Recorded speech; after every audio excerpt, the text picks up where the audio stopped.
Clara first noticed him at the grocery store.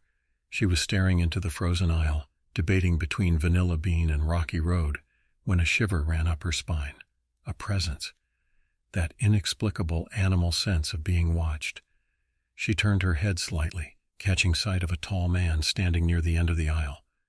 He was too still, not browsing, not reaching for anything, just standing there, motionless, as though he had forgotten how to move. Clara averted her eyes. Maybe he's just weird. She grabbed the rocky road and headed for checkout, stealing one last glance over her shoulder. He hadn't moved. She shook it off by the time she got home, blaming stress and lack of sleep.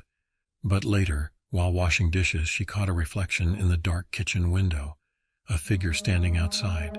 Heart hammering, she turned the faucet off. The apartment was on the 3rd floor. Her breath hitched.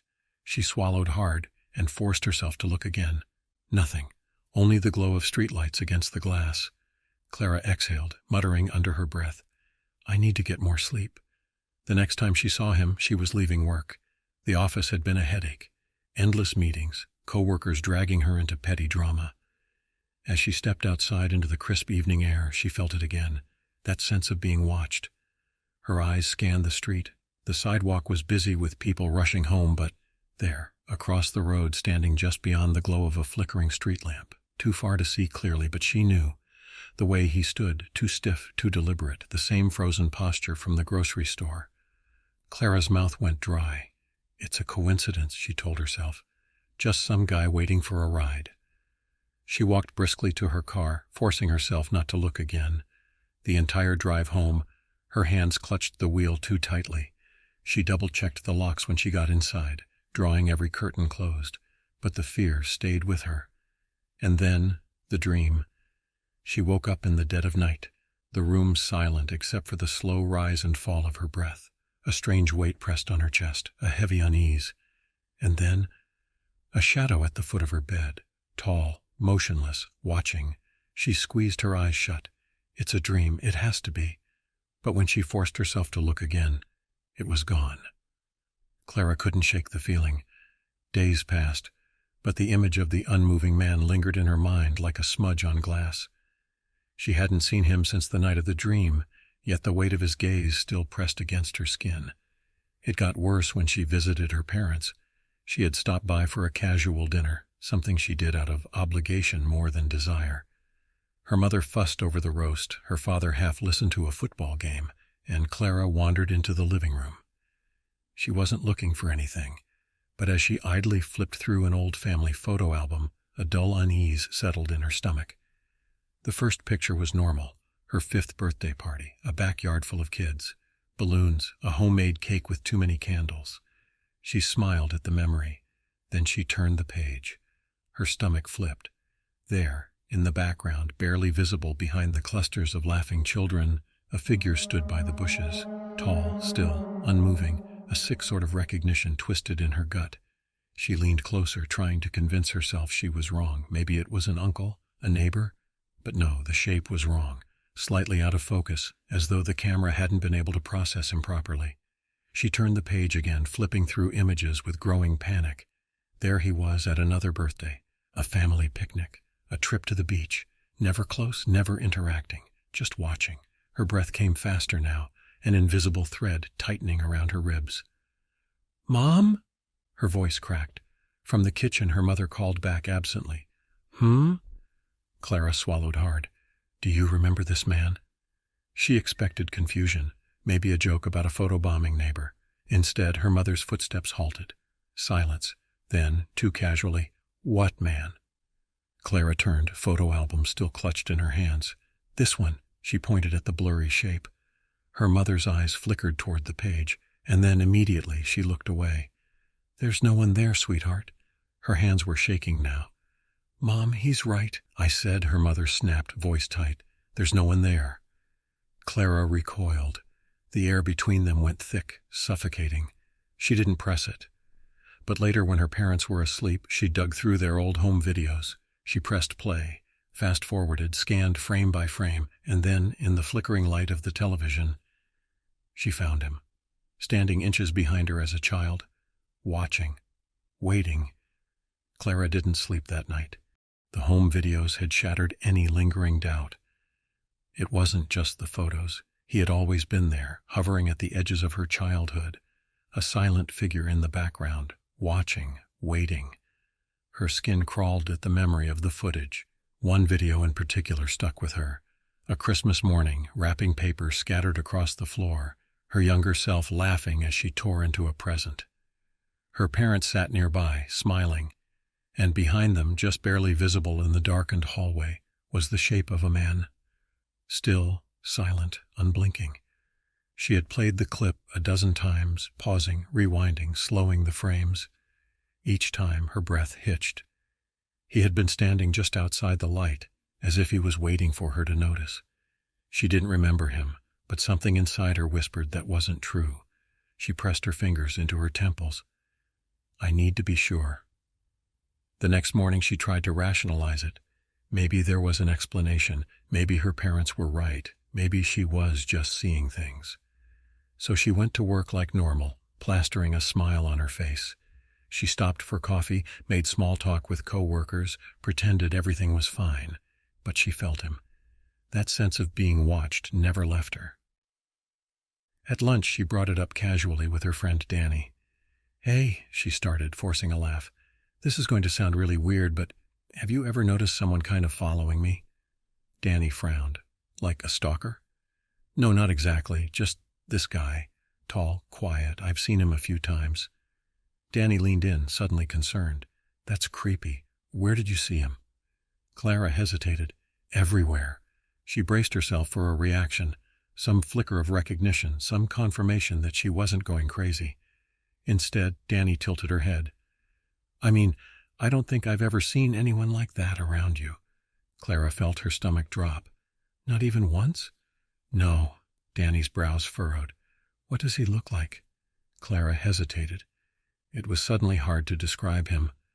Tall, pale, his face is, I don't know, not right. Danny shivered. You should tell security. Clara nodded numbly. But later that night she tried to prove it another way. She checked the security camera outside her apartment. There, standing beneath the street lamp, was the man, still waiting. Her pulse raced. Finally, proof.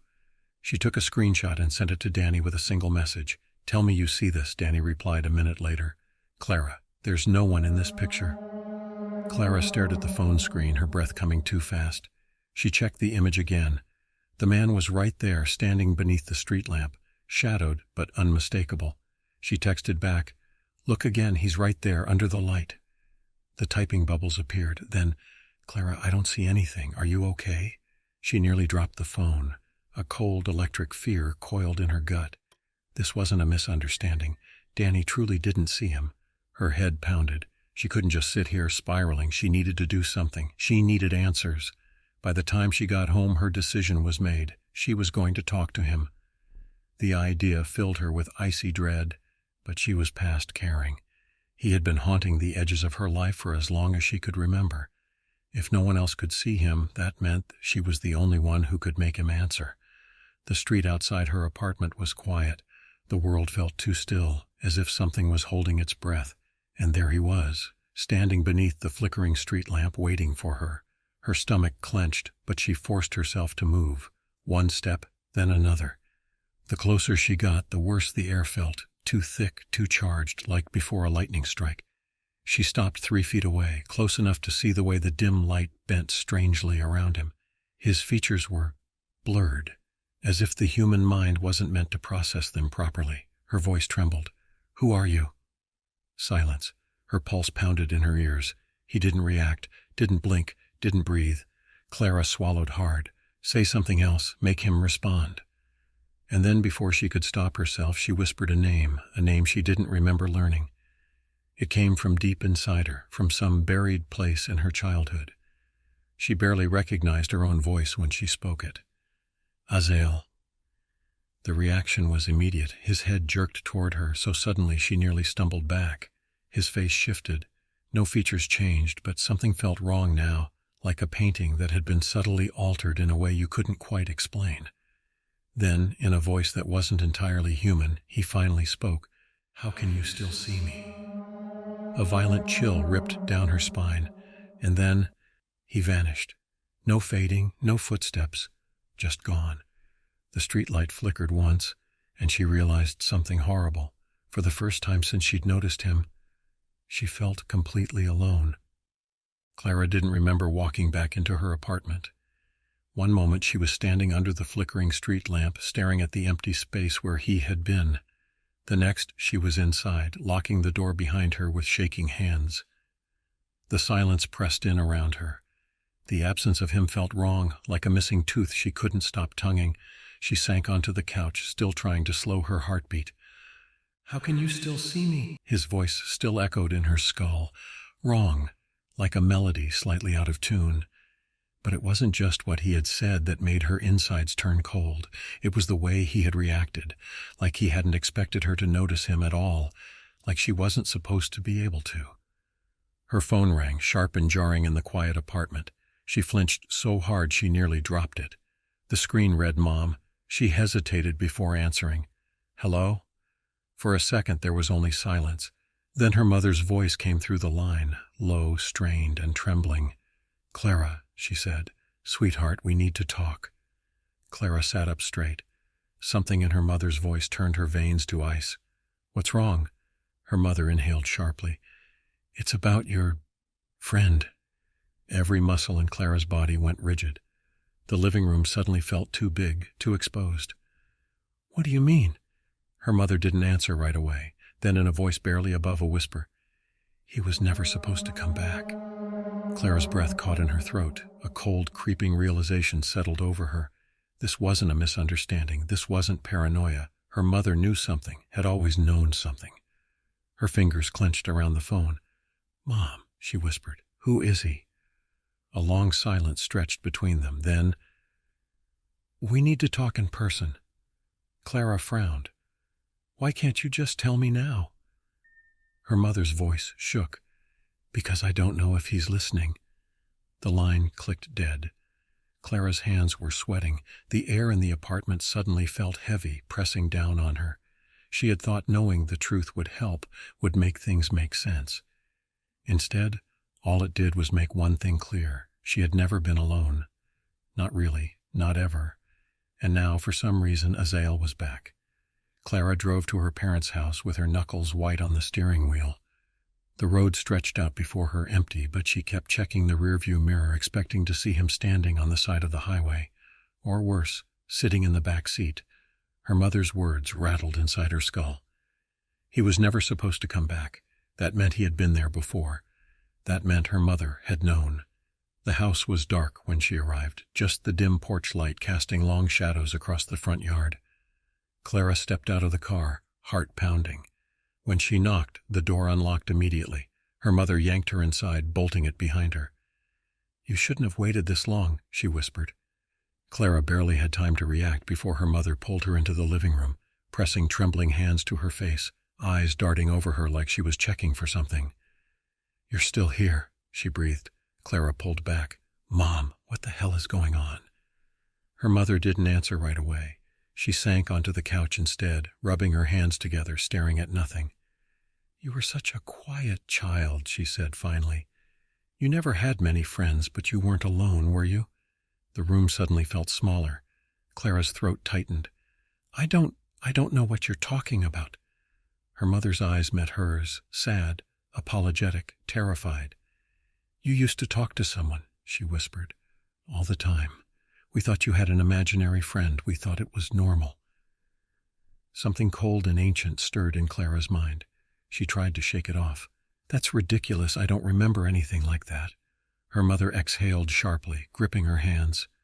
"Because we made you forget." The words sent a sick jolt through her chest. Clara pulled away, shaking her head. "No, that's not possible." But memories stirred beneath her skin, shadows shifting at the edges of her mind. A dark figure standing in the corner of her childhood bedroom. A voice whispering stories that no one else could hear. A game she used to play, closing her eyes, counting to 10, and when she opened them he would be standing closer. Her stomach twisted violently. "No," she whispered, "I would have remembered." Her mother's face crumpled. "That's what we were afraid of." A sharp knock rattled the front door. Clara's breath caught in her throat. Her mother went rigid. They both knew who it was. The knock came again, slow, steady, patient. Clara's breath caught in her throat. Her mother's grip on her wrist was tight enough to hurt. "Don't open it," her mother whispered. The air in the house felt heavy, pressing down on them. The knock came a third time, closer now, though the door hadn't opened. Then silence. Clara didn't dare move. Her mother finally exhaled, the sound shaky. "We don't have much time," she said. "You need to listen to me." Clara swallowed, her skin crawling with the weight of something unseen, something just beyond the edges of her mind. "You weren't supposed to exist," her mother said. The words hit like a slap. Clara jerked back, heart hammering. "What?" Her mother's hands trembled. "Your father and I." She closed her eyes, gathering herself.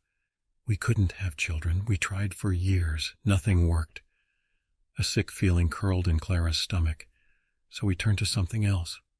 The words felt wrong in the air, like they didn't belong in this world. Her mother's voice dropped to a whisper. A friend of the family knew of something, a way, a being that could help.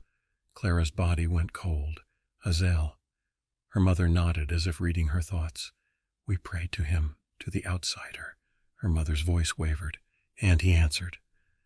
Clara wanted to laugh, wanted to deny all of it, but she couldn't, not when she had seen him, not when she had felt his presence for years.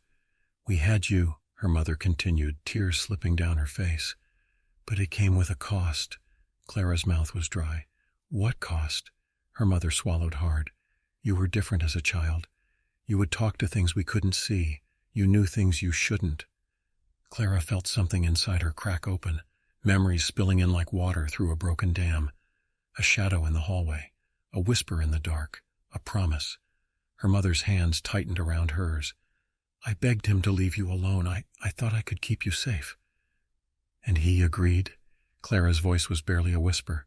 Her mother nodded. "But only if I accepted his price." Clara's stomach twisted. "What did you give him?" Her mother's face crumpled. "I don't know." Clara's heart stopped. Her mother's voice was barely audible now.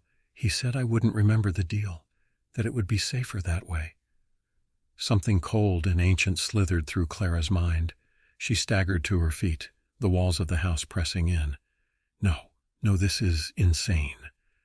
Her mother grabbed her hands again, desperate now. "Sweetheart, please, don't try to remember. If you remember, you break the deal." Clara's pulse roared in her ears. And then a voice, low and inhuman, spoke from behind her. "It's too late." Clara froze. The voice had come from behind her, from inside the house. Her mother gasped, a sharp, choked sound, but Clara couldn't move, couldn't turn. The air thickened, pressing down on her chest. "It's too late." She knew that voice. Azael. Her fingers dug into the armrest of the couch. Her mother was trembling beside her, gripping her wrist too tightly, as if holding her in place. A shadow passed over the room, and then silence. Not just quiet. Absence. The kind of stillness that didn't belong in a living house. No creaking floorboards, no hum of the refrigerator, no sound at all. Clara forced herself to move, to turn her head inch by inch. Nothing. But the living room felt different now, subtly wrong, as if the walls had shifted just slightly when she wasn't looking. She swallowed the bile rising in her throat. "Mom!" Her mother cut her off, voice barely a whisper. "Don't acknowledge him." Clara's pulse hammered.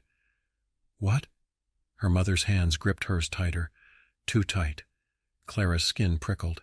She stared at her mother, the hair on her arms standing on end. The woman sitting beside her looked like her mother. She had her same kind, worried eyes, the same deep lines around her mouth. But something was wrong. Her grip was too strong, her hands felt wrong. Slowly, ever so slowly, Clara glanced down.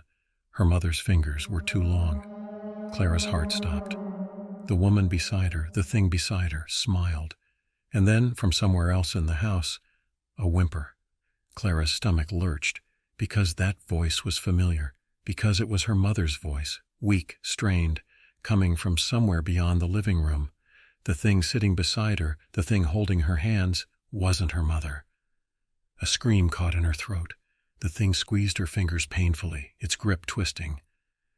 "You should have forgotten," it whispered. Clara yanked her hands away, stumbled back. ran, down the hallway, toward the sound of her real mother's voice. A shadow moved at the edge of her vision, a figure standing at the end of the hallway watching, waiting. She didn't look, didn't stop. Her mother's voice was coming from behind a door that shouldn't have been there. Clara wrenched it open, and found her mother bound and gagged on the floor.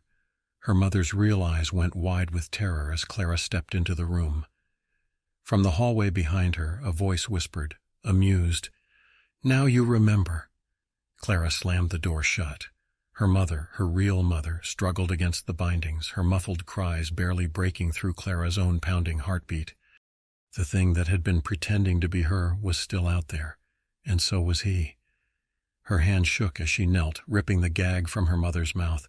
"Mom, what's happening? What is this?" Her mother gasped, sucking in air.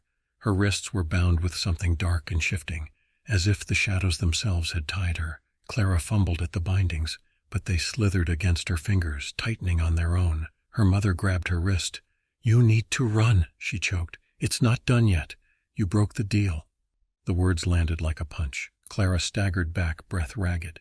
She barely had time to process before the walls of the room shuddered.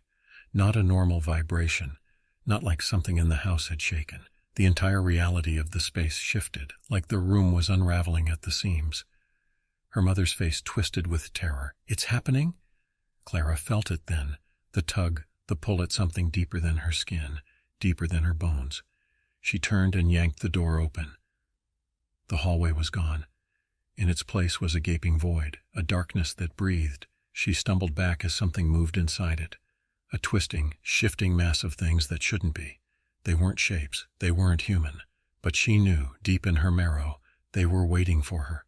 And then, behind her, she heard the sound of something erasing itself. She whipped around. The walls of the room flickered, thinned, and where the photographs had once hung, there was only blank space.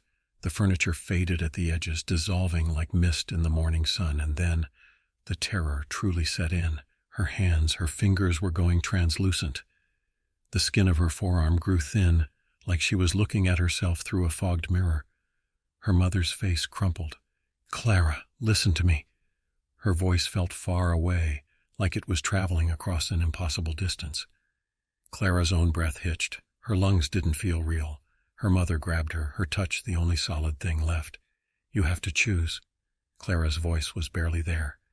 Choose what? But she already knew, because behind her, inside the dark, the thing that had been watching her for years finally stepped forward. And Azael spoke. "It's time to come home." The darkness pressed in. The world, the one she had known, the one she had built, was unraveling around her.